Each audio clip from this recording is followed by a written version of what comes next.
Hey guys, welcome back to the Joy of Wrenching. My name is Les and I'm your friendly neighborhood mechanic. And today in the shop, we've got this gorgeous 2017 Dodge Durango with a 3.6 liter Pentastar engine. And the problem with this one is it's got a bad water pump. It's leaking coolant. So I want to show you guys how to fix that, how to replace that water pump the quick and easy way. So come along and let's get into it.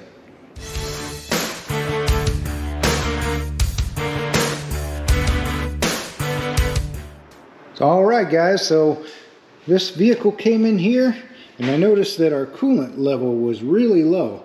Now I've topped it off since that time, but that made me go looking around to see if we could find a coolant leak very easily just by visual inspection.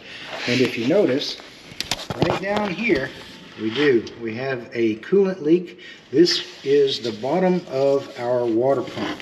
So it looks like we're going to be putting a water pump on this thing, and I wanted to take you guys through that process step by step and high detail with the best lighting, the best audio that I can give you. And we're not going to skip any steps so that you guys can follow along at home and do this for yourself and save yourself a ton of money. Well, let's get started. First thing we need to do is remove this beauty cover or this silencer. So on these Pentastars, you just go in here and pop this little thing right up, and then you'll find a 10mm bolt right there. So we'll buzz that sucker out of there, just like so. Set these to the side. We're going to go ahead and put those back, and then just pick up on the corners of this beauty cover, give it a wiggle, and it'll come off of the little grommets that are holding it down. And you see why these things are called silencers. They put all of this foam stuff in here. It's supposed to absorb engine noise so that you don't hear it inside the cabin. All right, so let's go ahead and put our hardware back where it goes and set these things aside. Now that our beauty cover is removed, the next step in this process is going to be removing this air intake ducting. So it's just held on here with worm clamps on either end. These are 8mm or a flathead, and then you're going to have to undo a couple of things, some wiring here, and this air intake temperature sensor. So just slide your little lock and tab, the little red thing back, and then give it a squeeze and a pull, and she'll come right off. And then these things are held in with little Christmas trees, so get you one of these cool little pry tools and just stick it underneath those Christmas trees and just kind of wiggle them, work them the way out. That way you can reinstall these things and not mess them up. All right, got that little Christmas tree popped out of there, and we'll be able to reuse it. Now that frees up our air intake. So let's go ahead and take these worm clamps loose, just 8mm. Loosen it up a little bit on either side here. Doesn't have to come all the way off. There we go. And then you can just give it a little wiggle, pull it off like that. Now on the other end, same sort of thing. And then we took our air intake temperature sensor loose here. We took the little Christmas tree out of its holder there. And all we got to do now is just kind of grab underneath here, give it a pull up. There we go. And slide it off on this side. There we go. Just pull right up and then pop off of the little grommets that it sits on. And away she goes. So yeah, look at all of the room that opens up once you get that air ducting out of the way. So where we're going is down here to our water pump. And to get to that, obviously there's a few more things that are in the way. Most notably you'll see is this vacuum pump here. And so the vacuum pump's got some air lines going to it and also some coolant lines that are tethered to it. So we're going to have to go ahead, obviously we're changing the water pump, so we're going to have to drop the coolant. But even to get down to the water pump, we're going to have to drop the coolant and move these hoses out of the way. And I'm going to show you next how to get that coolant out. So there's a couple of different ways to drain the coolant from the system here, and the most common way is to come down here to that red right there petcock and unscrew that and let it drain out. But that takes a long time, and here at the Joy of Wrenching we're trying to show you the fast, easy way. And so the way that I'm going to do it is I'm going to drop one of these hoses, one of these big hoses at the bottom of the engine. And so we're going to get underneath the car and I'll show you this stuff from below. So let's go underneath the car now and look at what we've got to do to be able to get to the coolant system. So it's got one of these little skid plate type things, splash guard, whatever you want to call it, and we're going to have to remove it. It's got a bunch of 10mm bolts around the edges, including on the sides, and it looks like there's also a push clip or two, and maybe we'll have to undo these to get it to slide out, but we'll take this out now. So I'm going to get started with this push pin, push clip, whatever you want to call it here. Just get your little trim tool under it, pull out the middle, get behind it, and pull the whole thing out and set that aside.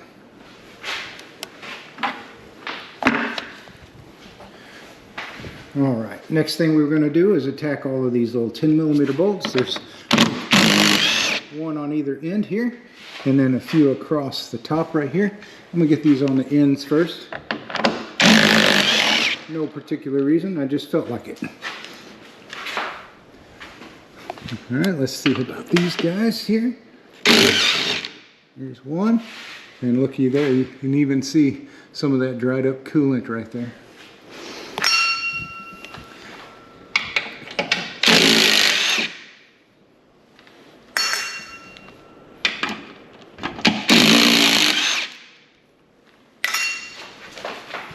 Now, to release the back of this plastic splash guard, you got to remove these two 13mm and then also loosen up the ends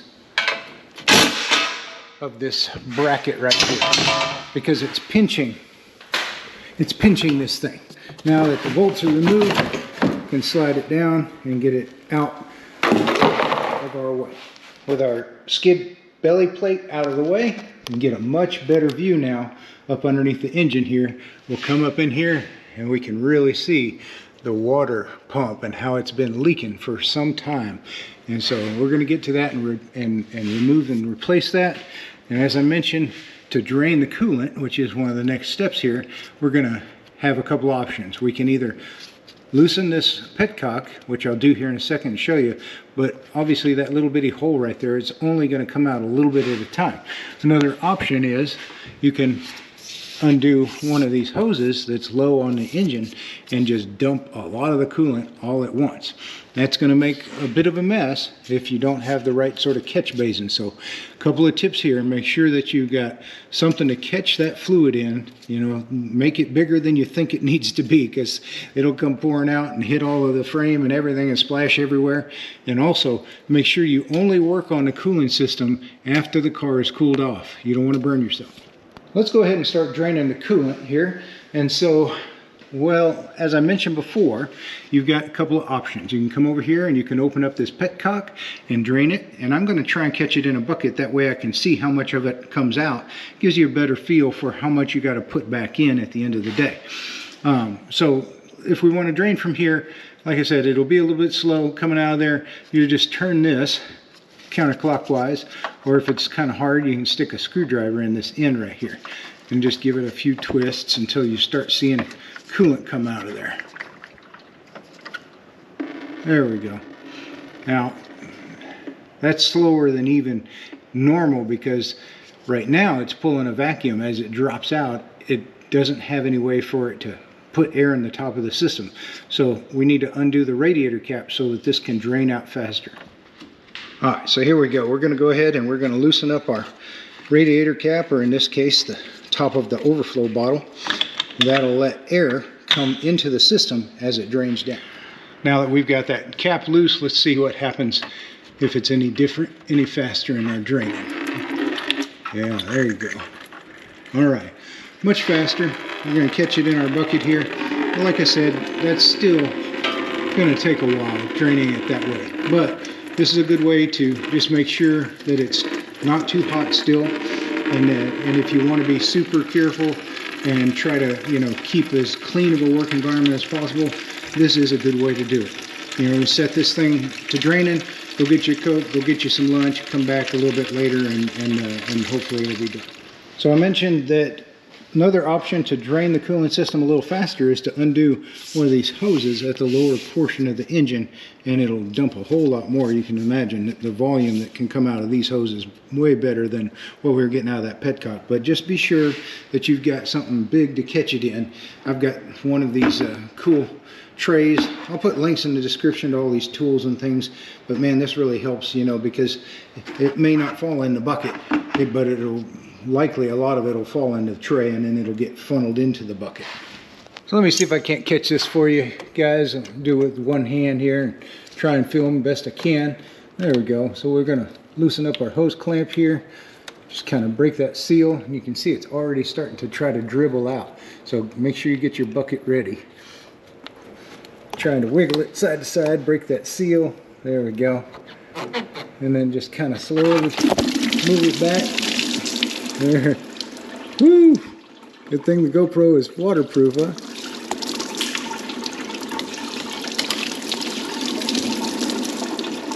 There we go. But you can see why you need one of these big things here. Alright, let's see if we can't get you guys in here for a better view. Making a bit of a mess, but we're catching as much of it as we can in this tray.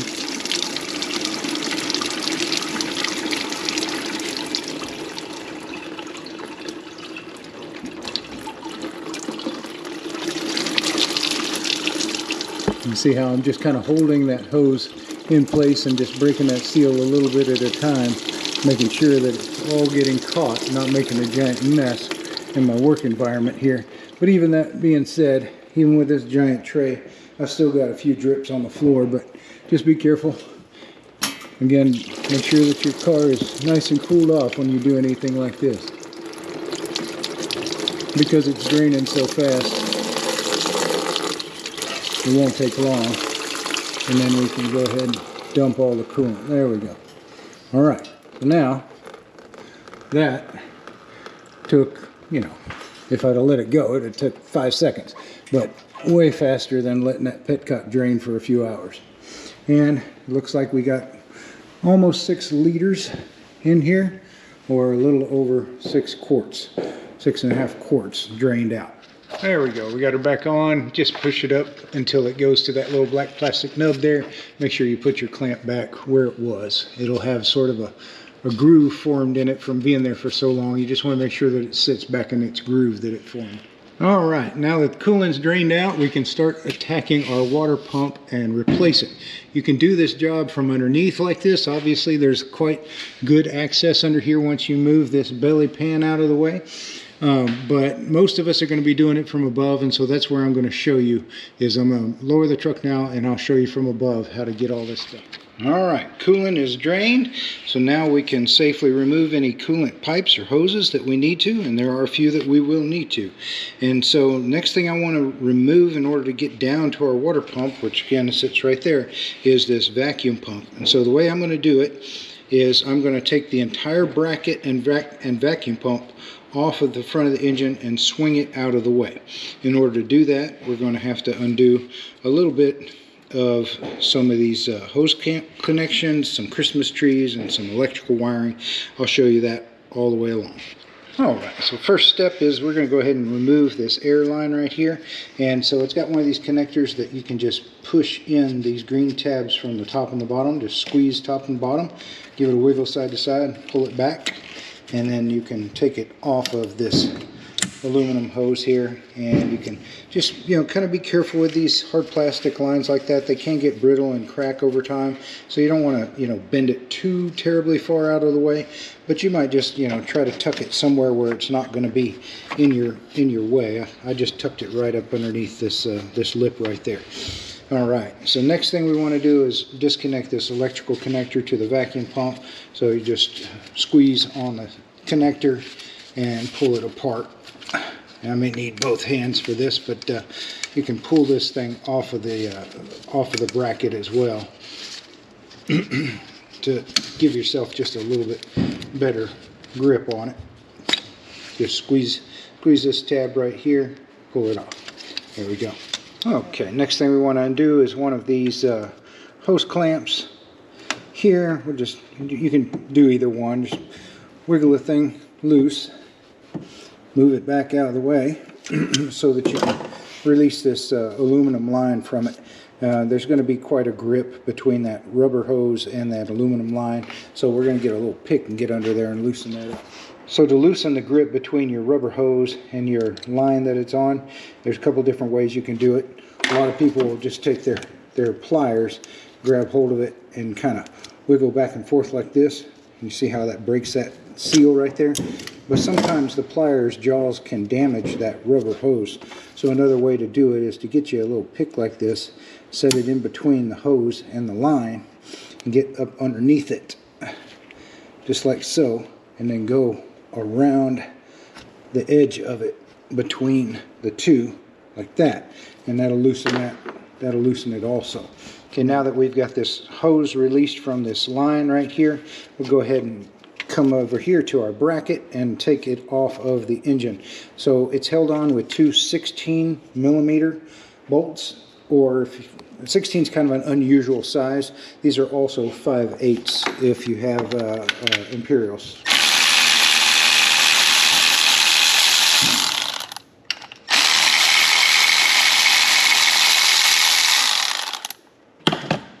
So, take these out. Pretty good size. They're both the same size, so you don't have to worry about which way they go.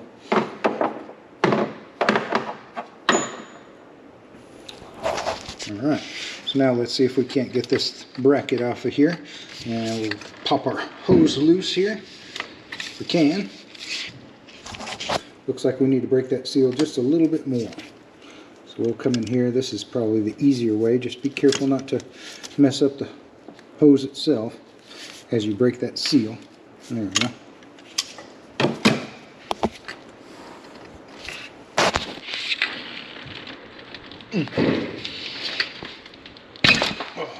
There we go. Just took a little force. Now that we got this hose clamp busted loose here, we'll go ahead and take off our serpentine belt. So the way to do that is to put a 3/8 drive into this tensioner right here and rotate it to the counterclockwise position, and then just move your belt off. So let's get this in there like so. Pull that away, and I'm going to need both hands to do this, but while you got this pulled towards the counterclockwise position, just take your belt off. And it might be a good idea, if you need to, just draw yourself a diagram on how that belt is routed, or just refer to your pictures or whatever, this video or whatever, but it's pretty simple. Next thing we want to remove are going to be these hoses that attach to our water pump. So just pinch these, move them back, break the seal on the hose, and slide them off. Just these two. I'm going to need both hands, so I'll do that and I'll show you in a second. Alright, so there we go. We slid our hose clamps back. We broke the seal here. Again, you can break that seal with the pliers, or as I like to use, take a pick and set it in between the two and just kind of go around. That'll break that seal. And as you saw while I was breaking that seal there, there's still a little bit of coolant in this system right here, even though we drained it pretty well. So we'll catch a little bit of that down in the bucket below.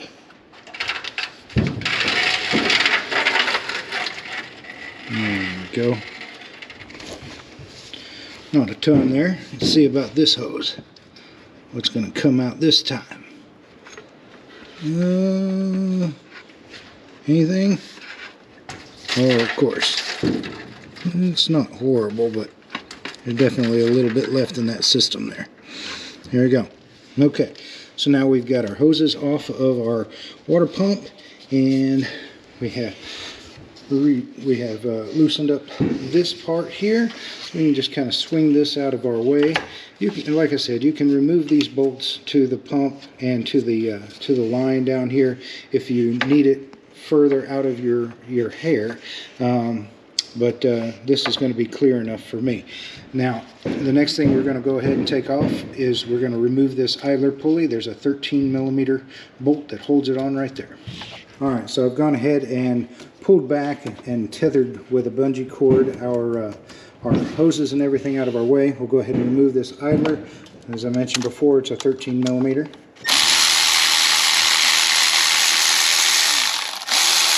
There we go. And go set this to the side.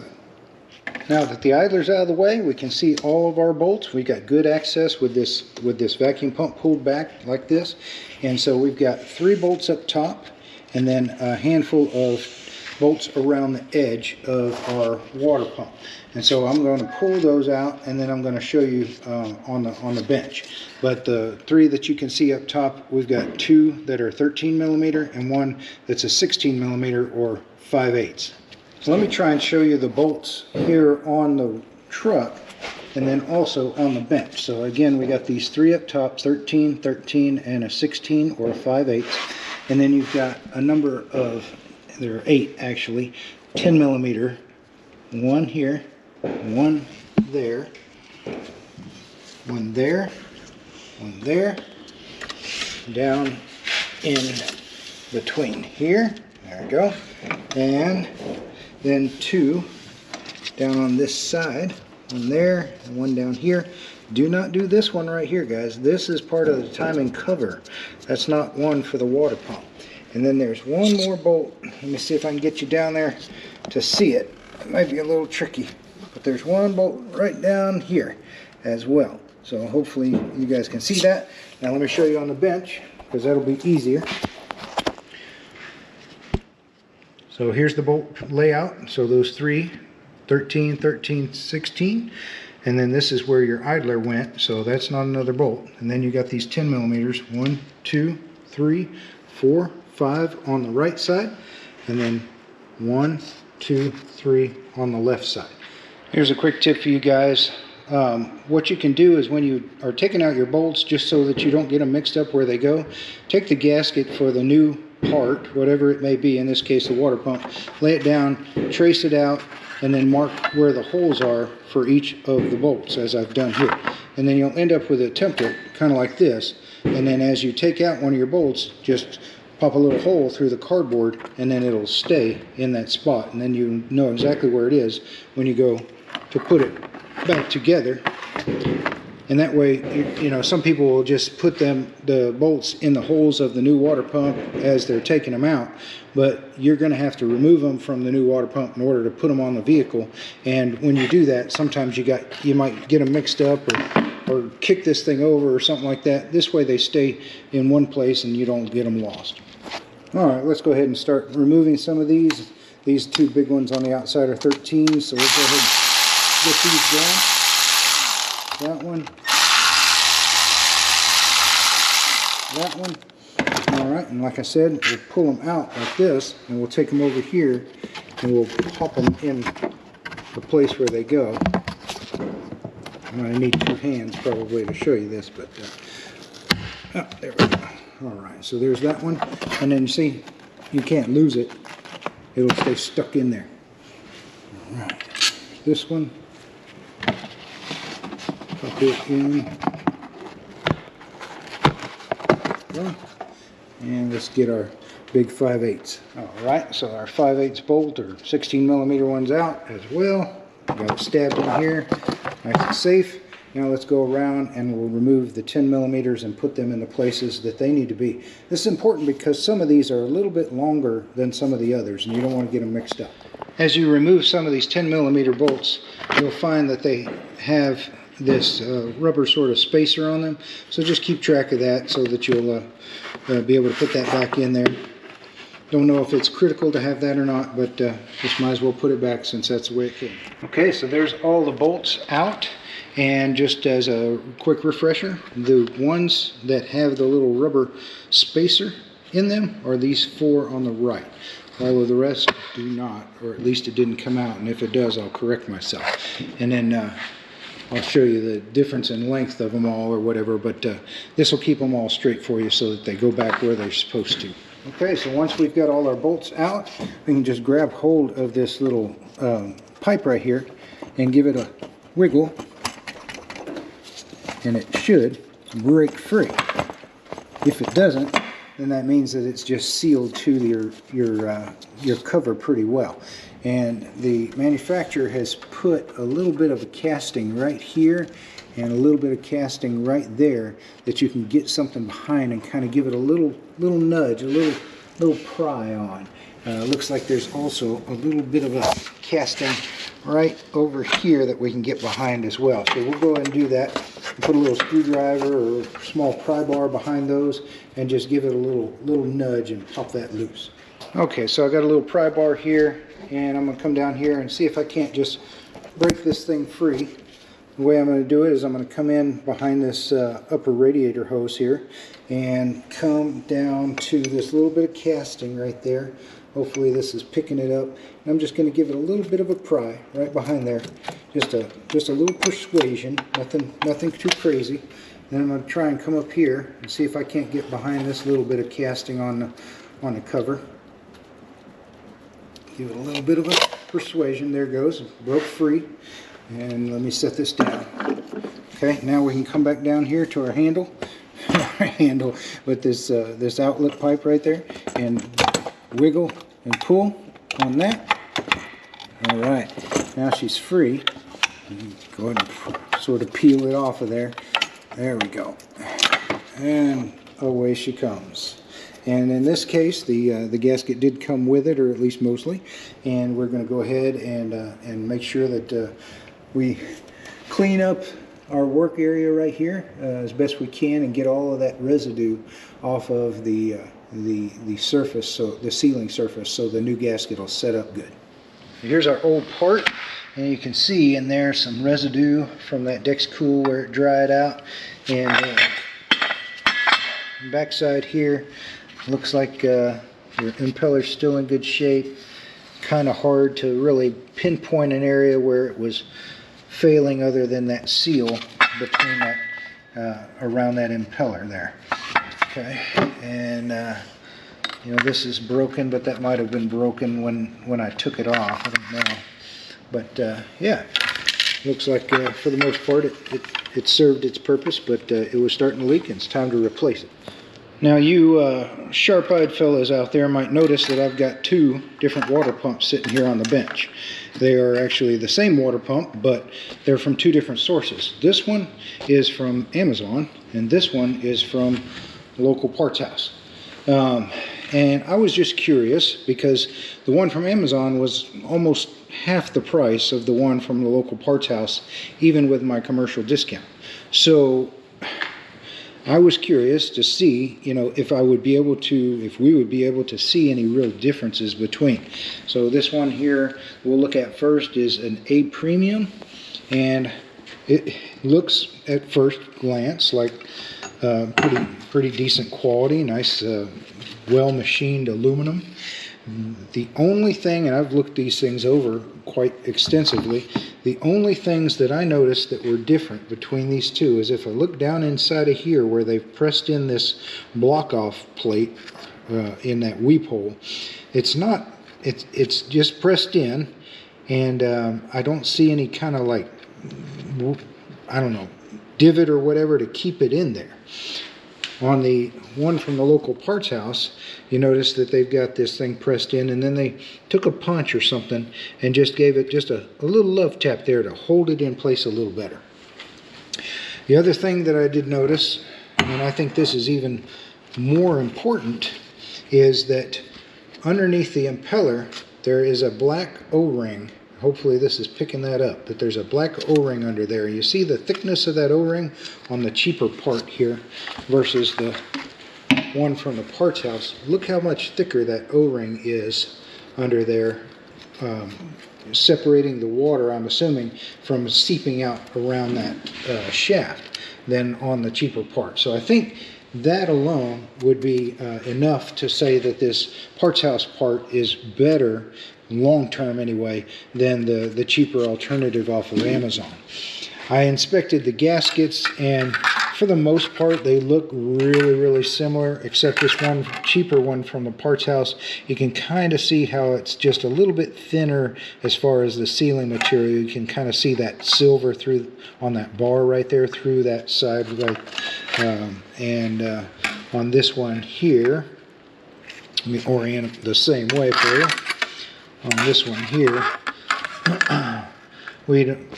in that area right there, there's you know, nice good thickness of sealing material. So I'm going to go with the parts house part You could go to the dealer and get you a Mopar part. That's probably not necessary, but you know, if you're a stickler for OEM, you can go ahead and get that one from the dealer. And the part number on this is right here if you're interested in that. So with our water pump removed, you can really see how the pink or the orange crusties down there, it's been leaking for quite some time. But just check your mating surface real good. There's going to be a lot of this gunk left over from the rubber gasket on the old material, a little bit of maybe some corrosion, and so we're going to need to clean that surface off real good, and I'll show you the way that I like to do that. Alright, so we need to clean up this mating surface really well, and so what I like to do is just scrape the big chunks off of it as best you can with, you know, something that's going to get the material off but not damage the aluminum underneath. And then after that, polish that surface and get all the remaining corrosion and just anything that's stuck on here, any little bits of rubber from the gasket, whatever. I like to use Scotch-Brite pads like this. You can give it thumb pressure and kind of work it until you see all that black rubber left over from the original gasket come off. And then use your finger. Your finger will be able to pick up on any imperfections so much better than the eye. So just rub your finger across those areas until you know that it's nice and smooth, and then you know that it's clean. Give it a once over with some brake clean on a rag, and she'll be good to go.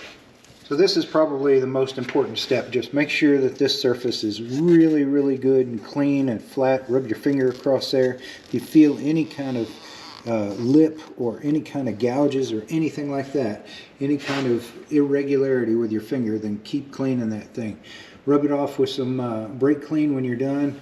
Make sure that you get any kind of dust and debris that you might have created out of these passages here, so that you don't booger up the inside of your new water pump when you're done.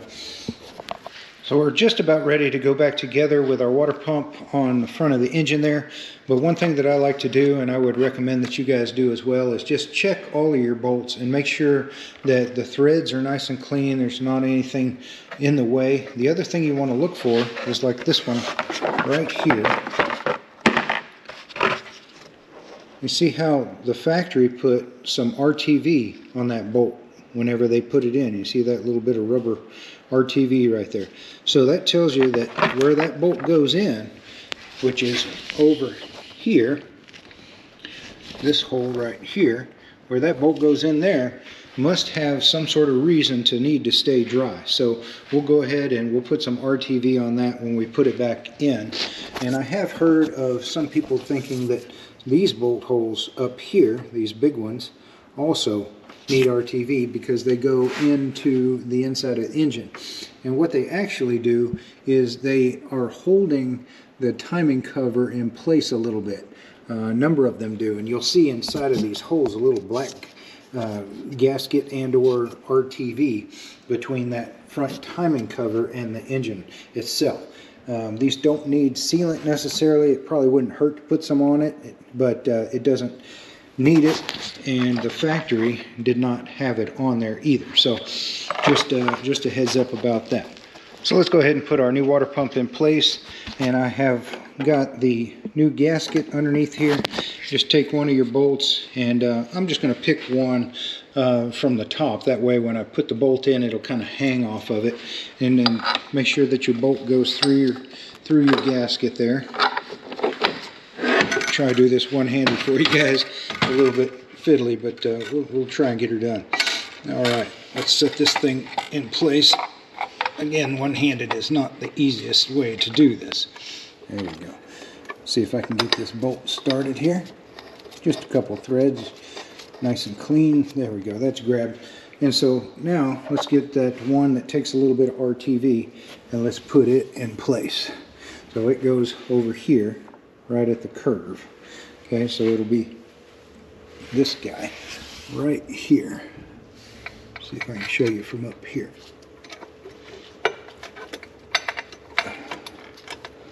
There we go.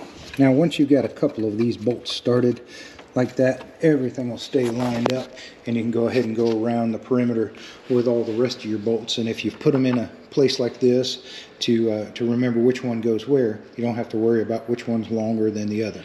Now I've gone around my outline here and put the bolts back in with just a couple of threads, you know, just by hand. Just make sure that they get started by hand, a couple of threads. That way when we buzz them in, we'll be sure that they won't cross thread. You don't want to have to tap out one of these things. And so now we're ready with our 13 millimeter, our 5/8 or 16 millimeter, and then a 10 millimeter all the way around the edge. And I'll give you the torque spec here in a second. Okay, so the torque specs for the water pump, you have these 10 millimeter bolts down here. Each one of those gets tightened to 8 foot-pounds. Then you got these two 13 millimeter bolts here. Each one of those gets tightened to 17 foot-pounds. And then this big one gets tightened to 37 foot-pounds. So 8 foot-pounds is not very much, so I'm going to use my inch-pounds, and 8 times 12 is 96, so I got it set to 96 inch-pounds. So we're going to do 96 inch-pounds on the 10 millimeters. The other thing to remember, and I'll show you a diagram here, but you want to start in the middle and work your way towards the ends with the sequence of which ones to do first. I'm going to go ahead and do that. I got to have both hands, so I'm telling you what I'm going to do. I'll show you a diagram, and then I'll also put those torque specs down for you. Alright, so there we go. All torque to spec, all these big ones, all these 10 mils, and it's a good idea just to, anytime you put something on, give it a spin. Just make sure you don't feel or hear any binding or any grinding, and nothing's just, you know, in the wrong place. But everything's looking pretty good, and we're about ready to start buttoning this thing back up. Alright, next part of this puzzle, putting it back together, is going to be our 13 millimeter bolt that holds the idler pulley in place here. And I'll give you the torque spec for that, but I think it's the same as these other two 13 millimeter bolts, which was 17 foot-pounds. Alright, idler's back in place, and it was 17 foot-pounds for that 13 millimeter there. We'll go ahead and start reconnecting our hoses to the water pump here. Just slide those guys in place till they bottom out, and then we'll slide our clamps back up where they were. And you see how those clamps leave sort of a witness mark as to how they were oriented. Just make sure that you try to get them just exactly where they were before. That minimizes your chance of leaks. Okay, so there they are back together, and if we do this right, you can't hardly even tell that hose clamp has ever been removed. And the next thing we want to do is put our serpentine belt back on. So revert back to either the picture that you took, or this video, or if you made a drawing or whatever of how it's routed, and we'll go ahead and string it along here, and then I'll show you again how the routing goes. So here's the way that the serpentine belt is routed. Again, for those of you guys that are going to be putting this back on, just remember when you put it back on that it is lined up inside of the pulleys really perfectly, and especially underneath here, just kind of feel and make sure that it's on that pulley down there, because if it's off just a little bit, it could throw that belt off when you go to start it up the first time. Continuing on, putting things back together, we can go ahead and get our vacuum pump and bracket back where it goes. And so we can go ahead and set this thing up here in place and line up our bolt holes for, and it'll help probably to get this started into the hose here. So let me try and do that here with one hand. I may need both hands to kind of wiggle that thing home. It's a little bit tight, and move this clamp back a little bit further. But you'll see that we can line up those bolt holes there and put in our two 16 millimeter or 5/8 bolts to hold this thing in place right there. Again, get everything started by hand. No need cross-threading something now. You're almost done. So there we go. We got the hose clamp back in place where it was. Can't even tell that's ever been off. And we've gone ahead and tightened up our two 16 millimeter or 5/8 bolts up against the engine. Now, the only thing you got to kind of be careful with is that you don't get this pinched back behind it, this connector.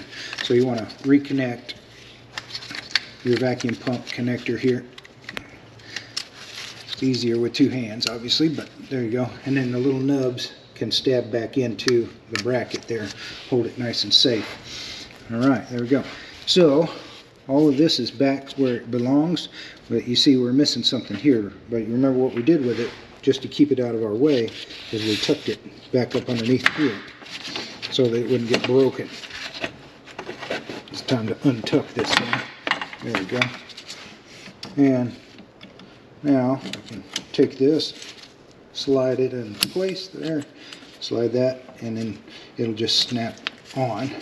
You may have to squeeze the little tabs there to make sure that that's on there good. But electrical connection, the hose here, all these hoses are good. These hoses down here, serpentine belts back on, tightened up our bracket here. All right, so we're getting to the end.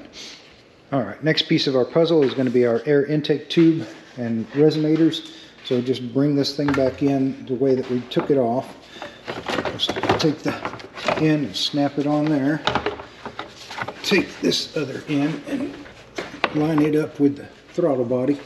And then you're going to have some grommets that these things have to stab down into. So that grommet needs to line up with this little thing back here. Cool. All right. And line up our snout again. Wiggle that in place. Don't want to forget, plug in your intake air temperature sensor here. Slide the little lock back in place. Put the Christmas tree back where it goes. And line this thing up. You want to make sure that this seats better than is shown right now. So I'm gonna have to use both hands to wiggle this thing in place. And then there's also a little grommet down here that needs to line up with the bottom of this resonator.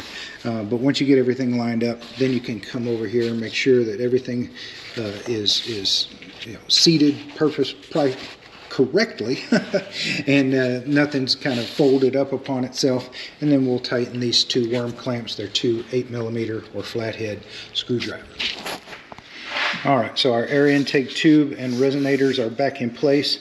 Little quick tip for you guys: in order to get this tube attached to the throttle body correctly and make sure that your little grommet down here is stabbed in correctly, it's best, instead of doing these parts and stabbing them down into the grommets, go ahead and just get your throttle body on first and then rotate it and pop it into the grommets where they need to be.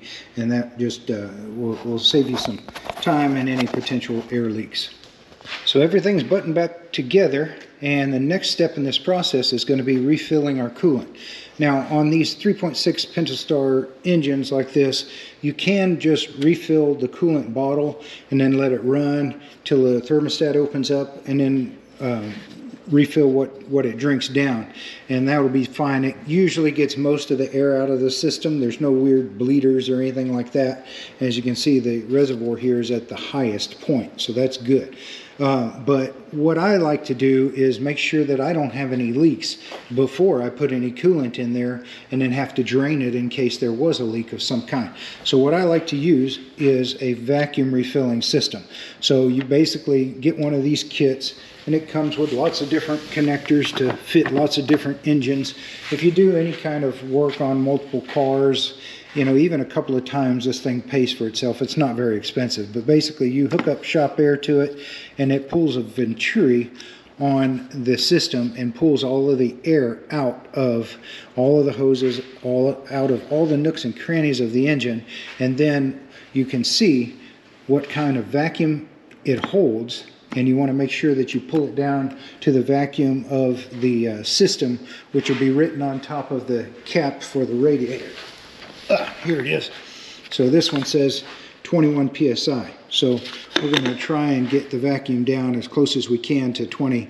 Now with my shop air, I can't ever get it to be past about 15 or so, but I'm going to go ahead and just pull it down to 15, and we'll let it sit for a little while, and then we'll come back and check the pressures and see if it's leaked out. If you've got a leak a vacuum, then that means it's going to leak water too. So that's a good way to see if you've sealed everything up, you've put all your hose clamps back on the right way, the gaskets and everything are sealing the way they should before you put expensive coolant into the system and have to pour it all away again.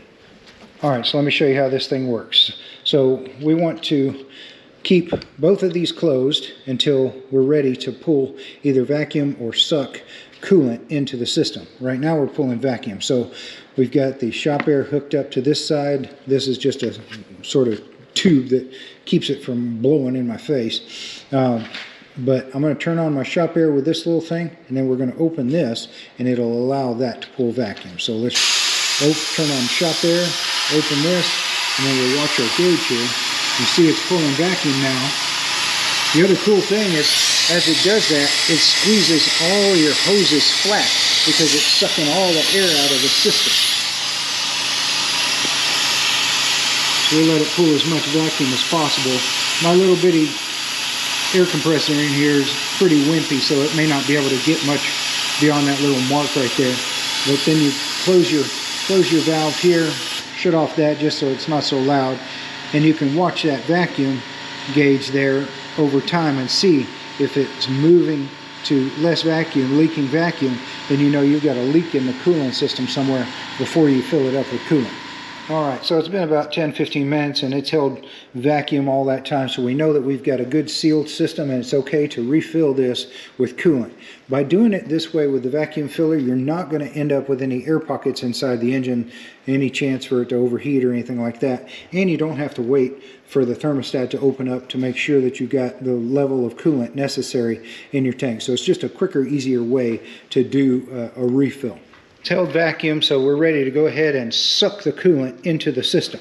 So in order to do that, you put on a hose down this direction and then put it into the coolant for the vehicle. Now this Mopar takes Dexcool, an organic, here it says right here, organic acid technology coolant, and it was sort of an orangey pink. So that's the same thing as Dexcool. So find you some cheap Dexcool instead of the expensive Mopar stuff, and I like to use the 50-50 ready mix so that I don't have to mix it with distilled water. And just put your hose down in the bottom of the jug there, and then come over here and you open up this end, and then watch as I open this up, it'll suck out of that jar and start filling the reservoir and the system. And as it does so, our hoses, like this upper radiator hose here, will puff back up because it's filling with water where it used to have air in it. Alright, so it just drained this bottle.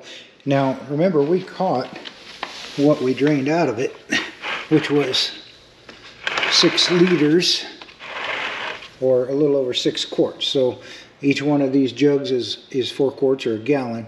So we're going to need about 1.5 gallons. Okay, so we've got 2 jugs here. So we'll take about a ½ gallon more.